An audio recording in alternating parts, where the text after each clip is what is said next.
Hello mga master, magandang gabi po sa lahat. At una, ipapasalamat pala ko sa ating Panginoon.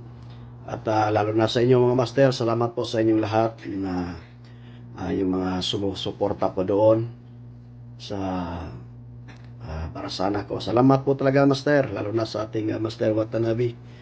Salamat talaga master sa iyong tulong dahil malaking tulong na po yun master para sa mga maintenance na gamot ng anak ko. Sa awa ng Panginoon, nakauwi na po siya sa bahay. At ito po yung video niya master kasi nga nasa trabaho po ako ngayon. Kaya pinabidyohan ko na lang sa asawa ko para maisend ko at may pakita sa inyo master yung anak ko kumusta.